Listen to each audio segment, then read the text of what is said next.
Imagine waking up every single morning knowing your job is to push a massive boulder up a steep hill. You put in all your strength, sweat dripping, muscles burning. You give it your all. And just when you're about to reach the top, it slips. It rolls back down. Now you walk back to the base and start over. Day in, day out. No progress, no reward, no end. That's not just a Greek myth. That's the daily life of millions of people. The myth of Sisyphus isn't just a story, it's a mirror. A haunting reflection of the human condition when stuck in cycles we didn't choose, or ones we unknowingly created. We wake up, go to jobs we don't love, scroll endlessly on screens we don't control, live out habits that drain us, and repeat the same frustrations over and over. And every time we think we're about to change, to reach some imagined top, something resets. We start from scratch. But who was Sisyphus? And what does his curse reveal about how we live today? The man who tricked death. Sisyphus wasn't an ordinary mortal. He was clever, cunning, too clever perhaps. A king in ancient Corinth who constantly tricked the gods and defied the rules of life and death.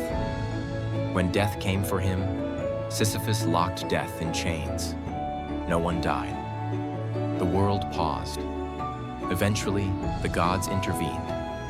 But even then, Sisyphus wasn't done. He escaped the underworld once more, convincing Persephone to let him return to the living under the excuse of unfinished business. Twice he escaped the end. Twice he disrupted the natural order. And for that, the gods cursed him. Eternally condemned to roll that same boulder up that same hill, only to fail forever. His punishment wasn't fire or chains. It was repetition, meaningless effort, progress undone. The Greek gods understood something profound. The worst torment is futility. To strive without reward, to live without purpose, to exert effort without meaning. The modern Sisyphus. Today, Sisyphus wears a business suit, or holds a smartphone, or sits in traffic, or stares at a glowing screen at 2 a.m. wondering, is this it?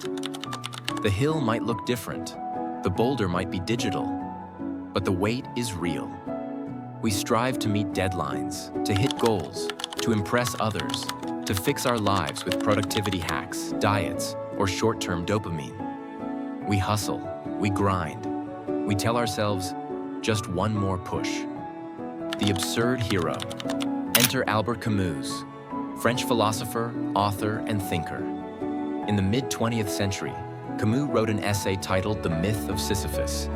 In it, he didn't focus on the gods, the punishment, or the afterlife. He focused on Sisyphus himself, the man. Camus saw Sisyphus as a symbol of the absurd condition of human life. We seek meaning in a universe that may offer none. We crave order in a world full of chaos. We desire happiness, purpose, and peace. And yet reality often hands us silence, randomness, and repetition. Here's the truth.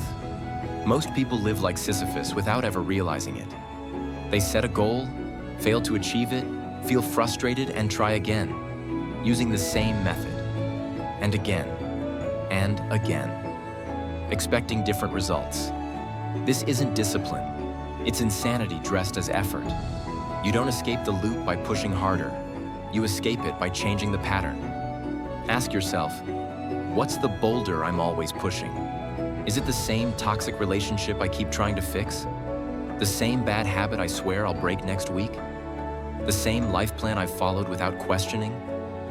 Maybe it's time to stop worshiping effort and start embracing awareness. The loop isn't your punishment, it's your teacher. It's showing you what doesn't work until you finally ask, why am I doing this at all?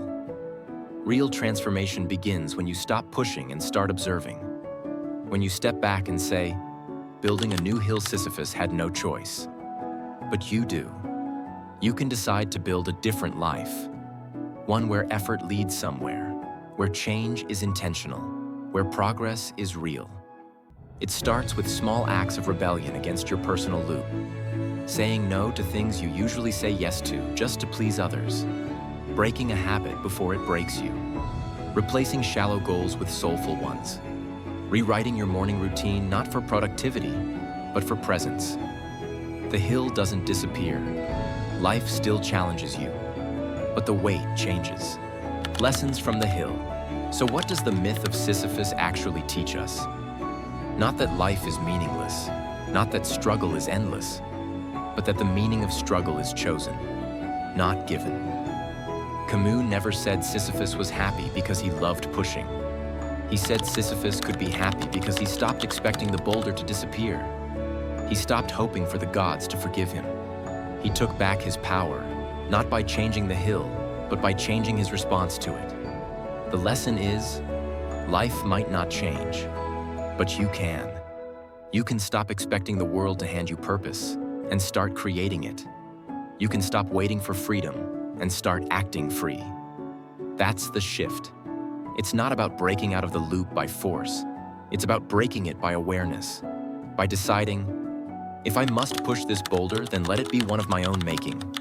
So ask yourself, are you pushing something because it's meaningful, or just because you're scared to stop? Are you repeating a pattern out of habit, or building something that truly reflects your values?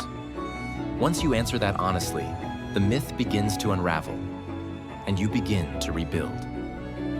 You are not Sisyphus. Here's the real twist. You are not Sisyphus. You are not condemned. You are not cursed. You are not a puppet in some divine punishment. You are human. You are aware. You have choice. And choice is the one thing Sisyphus never had. You can decide to stop playing the same game, to stop chasing goals that aren't yours, to stop measuring success by how heavy your boulder is. Because real strength isn't found in blind effort. It's found in conscious direction. You were not born to suffer in loops. You were born to create, to question, to choose. Yes, life will hand you hills. Yes, you'll face resistance. But you're not stuck. You can walk away from the wrong hill. You can drop the wrong boulder. You can choose a purpose so deeply your own that every step becomes sacred, even the struggle. So the next time life feels like a loop, stop, breathe, look at the hill, look at the boulder, and ask, is this mine, or did I inherit it? If it's not yours, let it go. And if it is, embrace it fully. Push it with awareness. Push it with love. Push it with fire. Because then, and only then, will the struggle become your strength, and your hill, your home. You are not Sisyphus. You are the writer of your myth. So write a better one.